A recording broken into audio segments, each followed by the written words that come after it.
Hey there, it's Tisha back with Tisha Talks Live. Happy Friday. I hope you're having a great week and are ready for the weekend. I know I am. I was just talking to Steve Hall, my guest for today, and we said, what's the best kind of weekend? And he said, it's the weekend where we have no plans.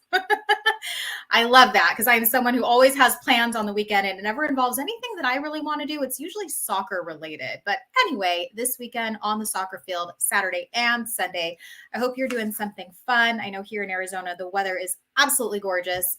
But regardless, I hope you're having a great Friday so far and ready for the weekend. And if you're tuning into this, Tisha Talks Lives is a show that I created a couple years ago where I get to interview the coolest entrepreneurs all around the globe, bring them to you with lots of tips and value add, and invite you to join in the conversation and ask questions, as well as connect with these fine individuals. So make sure that you connect with Steve after the show. But before we get started, a couple of quick announcements. If you're following me here in the Phoenix area, you know that I love to do a lot of community style events. So coming up next Tuesday, February 27th, I will be at Midwest Food Bank with about 20 plus volunteers who are all joining me.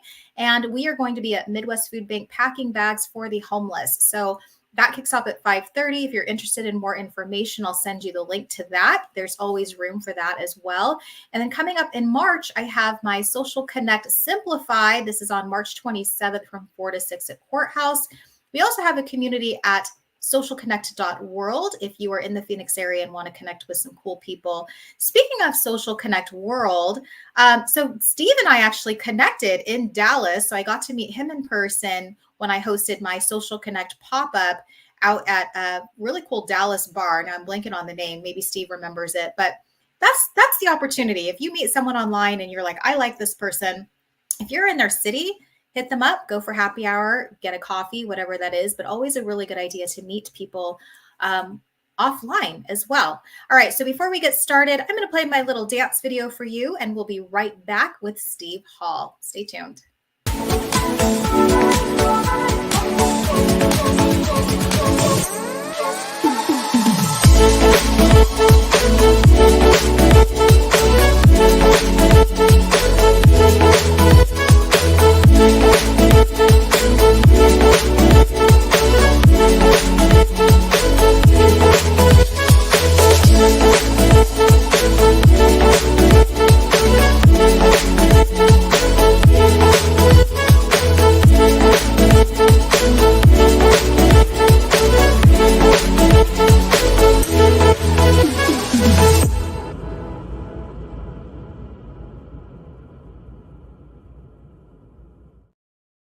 Hey, well, welcome back. Thanks so much for tuning in. Again, if you're tuning in on Facebook, LinkedIn, or YouTube, also on Steve's Facebook or LinkedIn, welcome.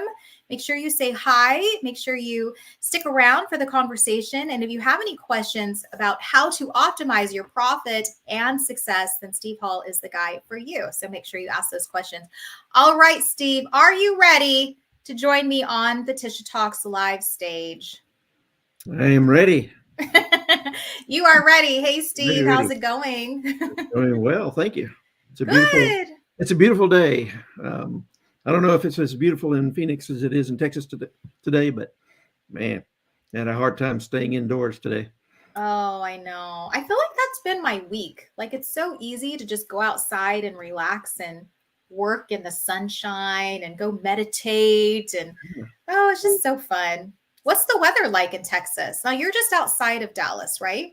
Yes, I am. I spent my life in Dallas, but I now live 2 hours southeast of Dallas, out in the country. Oh, out in the Wide open country. spaces. So when I walk out on my front porch, I see a pasture and trees and off in the distance, and I can barely see my neighbors, so which I like. So it's just me and the birds and the deer and some cows here and there. So it's very, very peaceful.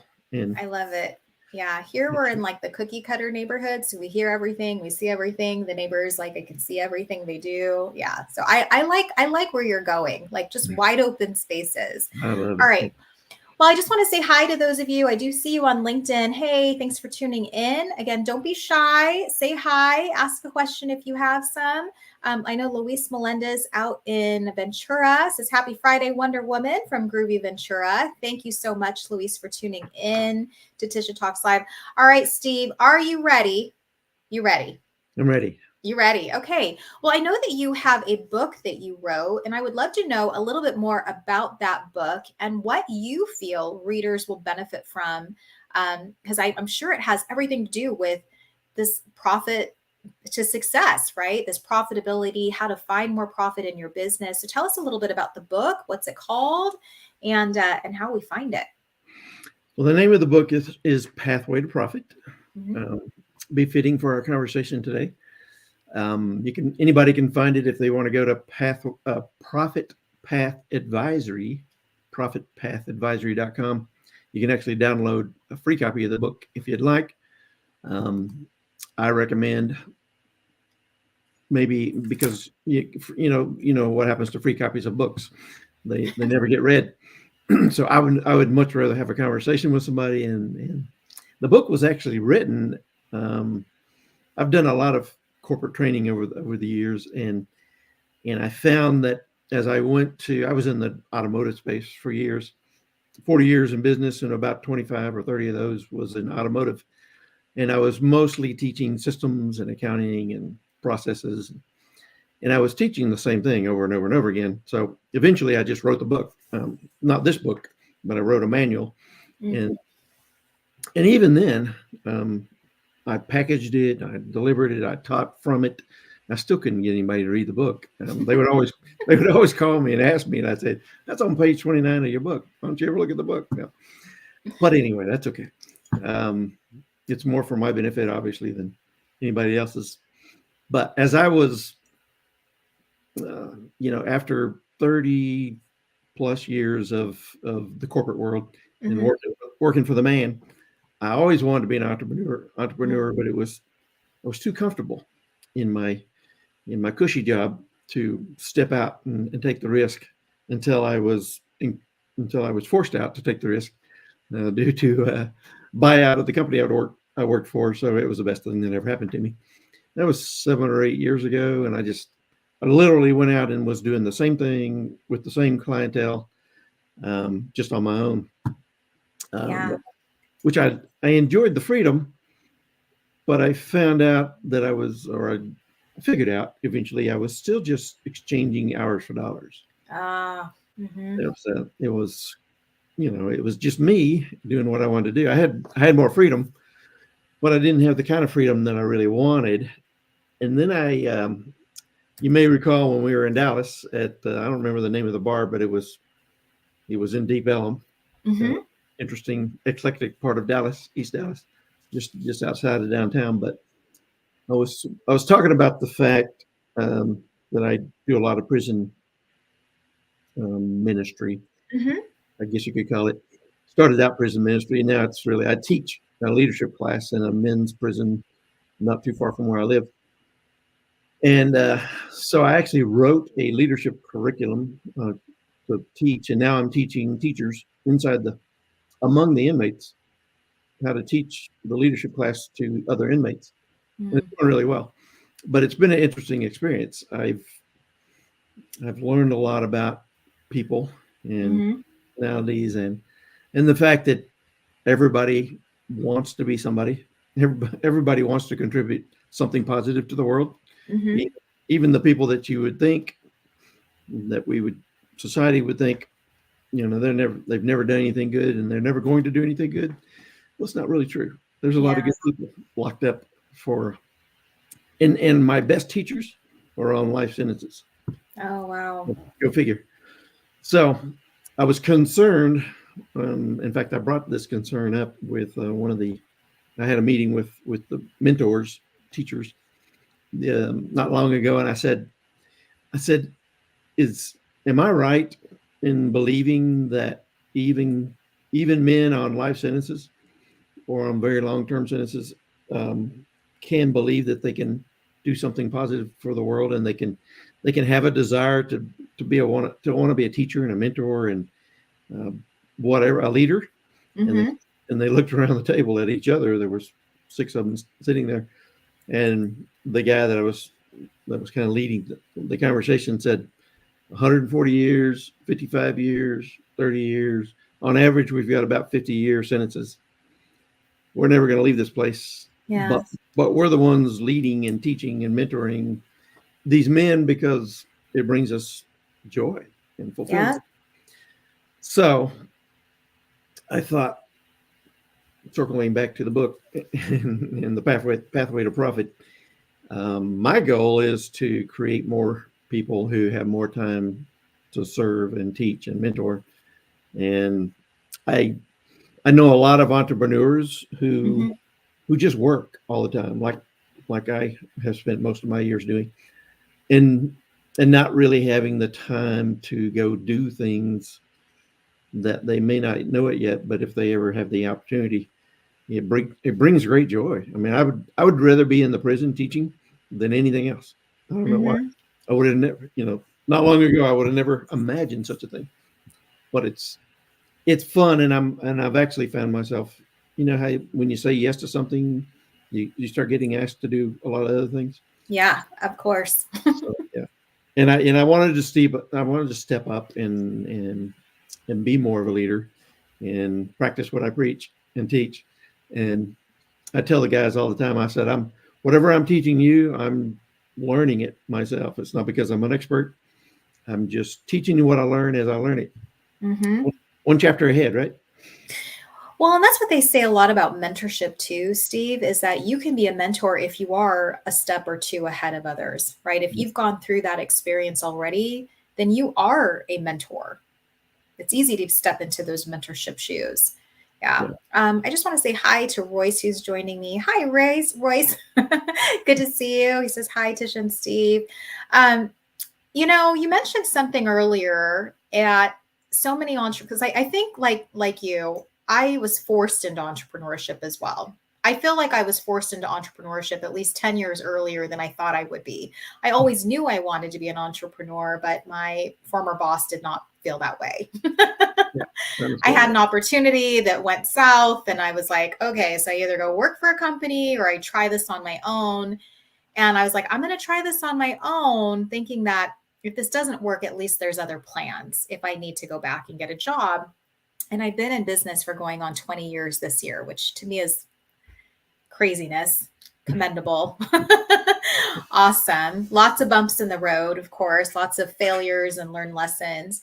But I agree with what you said, that I think that we become entrepreneurs and we're like, yes, freedom. Yeah. And then we're like, do I have freedom, or do I have to create the freedom that I want? And I don't know if you've ever read the book, Steve, 4-Hour Workweek. Have you read that book? Oh, yeah. Everybody, if you haven't read that book, Tim Ferriss, 4-Hour Workweek.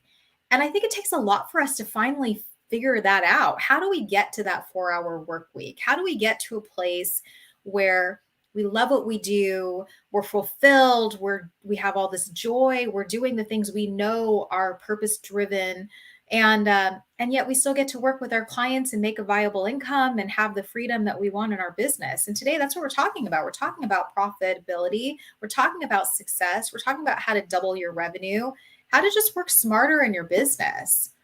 So let's dive into that. Yeah. My mission last year was to figure out a way that small business people like me and you could actually make more money and create more freedom at the same time. And I discovered that it's actually very doable. It's not as hard as I thought. Yeah. I'm still a work in progress, and I think most of us are, but I was able to work with some entrepreneurs, and just by tweaking some things that either they weren't doing well or they were doing like everybody else does.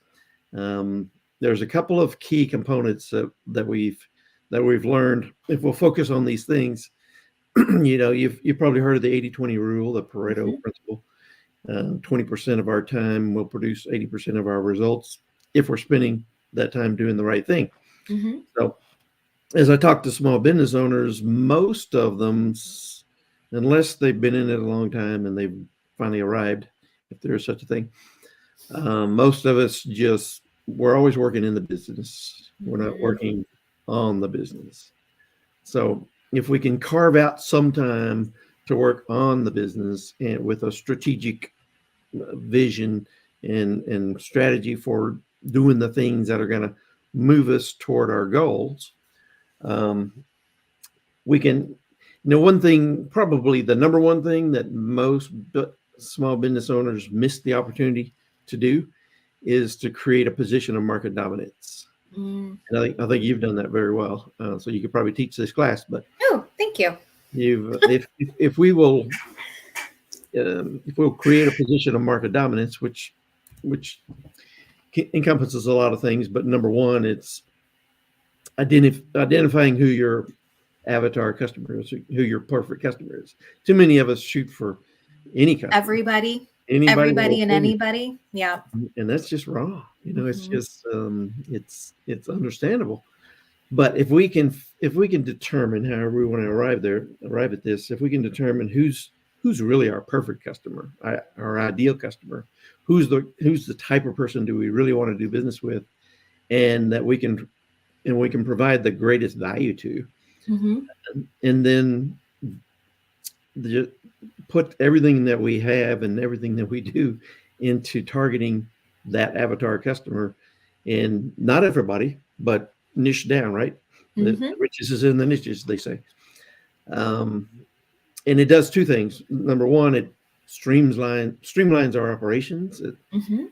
and it laser focuses our messaging, Mhm. so that we're talking. If we can get into the minds of the people that we want to do business with, and we can truly understand what the problem is that they desperately need resolved, or what their solution is that they desperately want but can't find.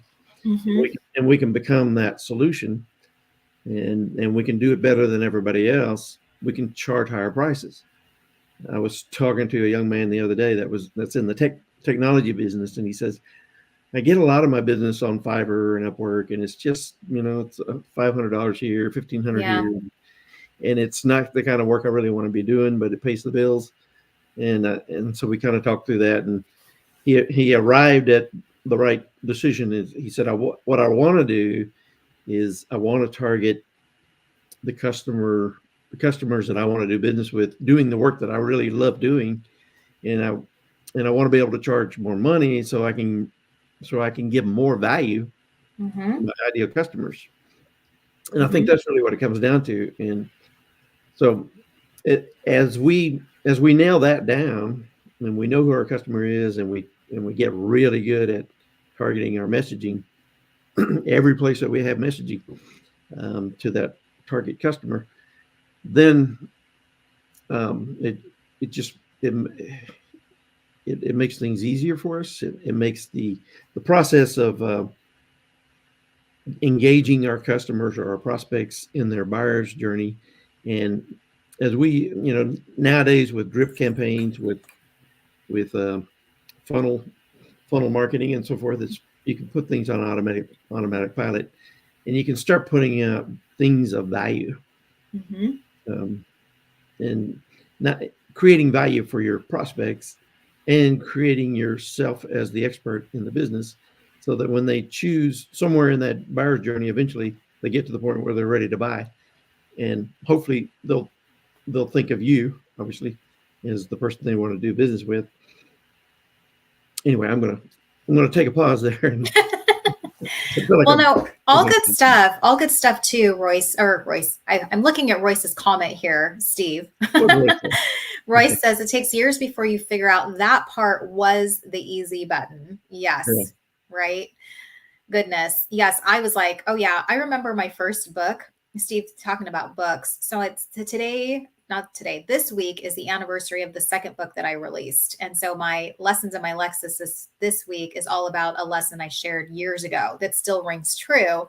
But I just remember reading back in my former book, I'm like, why didn't I do this sooner? This is so much easier than I thought. And then the second book, I'm like, oh, what was I thinking? This isn't easy. It isn't easy at all. But to your point, I do feel that that is where a lot of people are hung up, is the price. And I've had it where when I first started Tisha Marie Enterprises, I wanted to just work with startups. I'm like, startups are my jam. I want to work with startups. And every business coach and their mama said, don't work with startups. They don't have the money. And I came out with like maybe a $300 course. I had some people buy it, but geez, trying to get people to buy that course was just like, hitting a brick wall. Yeah. They didn't want to buy it. They didn't want to buy it. But you're right, like really thinking about who is it that I really could serve? Could I go ahead and increase my pricing? Could I have them give me the testimonials of the experiences they've had working with me and use that as messaging as well to attract that right type of client? And so when you said, well, when you finally arrived, and I wrote a post, I don't know if you saw it, but I was like, I feel like I've arrived. Because in my mind, I'm like, I have arrived. Like I feel like I'm not working crazy hours. I'm doing the purpose-driven work that I know I want to be a part of, which is a lot of mentorship of young girls. And I'm not stressed. I think a lot of people look at my life and they're like, geez, you're all over, you're stressed. I'm like, actually, I don't have any stress. I'm very relaxed. I am making more than I have. Like, I just feel like this is what it's all about. This to me is what success looks like. Yeah. And that should be our goal as a business owner is number one, creating tremendous value to our customers, not only to our customers, but to ourselves, to our family, to our employees, to the community, to whatever mission or ministry or whatever cause you want to get to. I mean, sometimes we get so wrapped up in ourselves that we forget that it's not about us. It's really about the people we serve, and I want to create a lot more servants. I'd love to create an army of entrepreneurs who are making so much money and have so much freedom of their time that they can go with me into these places and serve alongside me, or wherever they want to. Prison's not for everybody, I understand, but it's kind of scary in the beginning, but. Yeah. I've done it for, I don't know, I've been teaching this class out there for 2 or 3 years now, and been going out there. I just go to one prison. I don't want to go to all of them. This particular one is 20 minutes from my house. And it's just fascinating. But if I don't know how much time we have, but I think the key takeaways that I would want to make sure everybody's at least going to go away and chew on is number one, other than what we just talked about, is come up with a compelling offer, an offer that people would be crazy not to accept, no matter what the price. You can keep raising your prices as long as you keep raising your value. So think about, what else can I add? What other problems can I solve? I might just be putting a roof on somebody's house, but what else can I do? And can I reverse the risk by giving a real guarantee and a warranty and maybe some kind of annual maintenance? I don't know, just all the things that you can think of that your customer or your prospect might find as an objective. What's the word I'm looking for? A reason not to do business with you. An objection. That one. Go ahead and solve it. Just put it in the offer. And you think, well, I can't afford to do that. Well, you can if you raise your prices. And there are enough people out there that will pay for the problems to be resolved. So we teach people how to use drip campaigns to start dripping out information to establish that position of market dominance, creating compelling offers that your customers would be crazy to say no to, no matter what price. I mean, you have to be reasonable, but within reason, no matter what price you put on it. I would like to see every small business owner focus on doing less volume, but making more money per customer and adding and delivering more value per customer. You can always make it worth the money, I think. I like that answer too. I've never been one of quantity. It's always been how do I deliver the best service to almost like a boutique firm is what I want. I don't want to work with every person. I want to work with a select few. And I love that every client that I worked with, we have this lifetime relationship. Like we still check in, we still go to lunch, we still are, I'm still in their corner. Like that to me is impact. You have that impact on people. And especially if you're coming in mentoring. So one thing that I would also add to that is, about working smarter is like, for instance, the roofer that you're talking about, are there similar services that they could bundle together to collaborate? Like I know for me, I do a lot of mentorship, but I think that the need that a lot of my clients had was I really still need some marketing, some design, some graphics, things like that. So I actually bring in my VA team. I bring in a lot of other people that videographers, photographers, and we bundle into my services so I could still manage the project and they're still getting hands-on service. And I think that the clients enjoy that because they're like, oh, so you're with me throughout every process. And I was like, I am. I'm not just passing you off to this person, say, I hope that works for you. I'm still guiding the project alongside you. And I think that that has been one of the key parts to clients coming back and referring and growing business. Yeah. I'm just not one part. I'm all of it with you in this done with you program.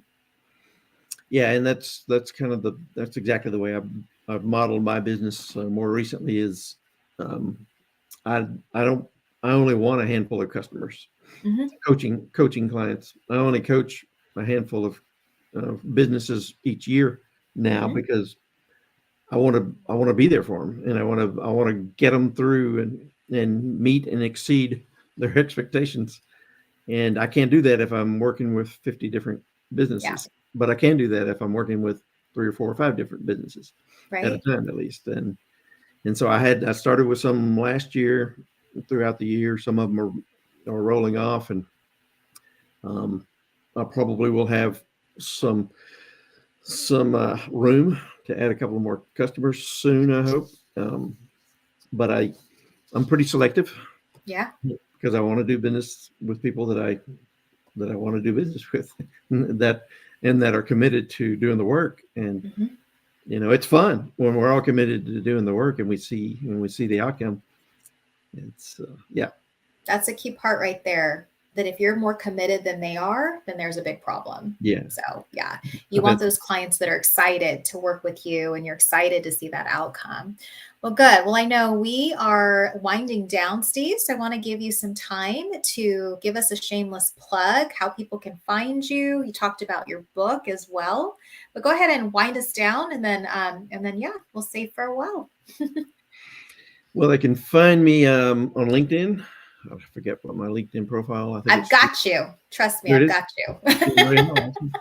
That one. Thank you. Yeah.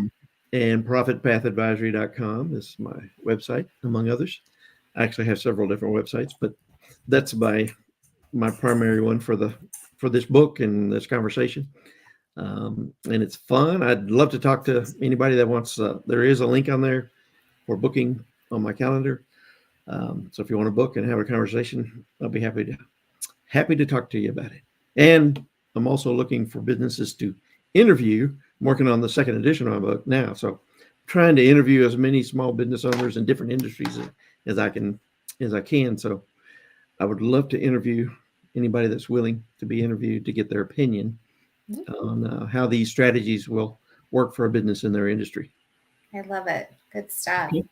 All right, Steve. Well, thanks so much for being on. I know there are a couple more questions that we didn't get to today just because of time and chit chat. So yes, if you are tuning into this and you're like, I have a question for Steve, then make sure you hit Steve up on LinkedIn, or if you're a Facebook user, on Facebook, and check in with Steve. And thank you so much, Steve, for being here. Some great points that you hit about just being smarter in your business and how to find the freedom that you are actually looking for.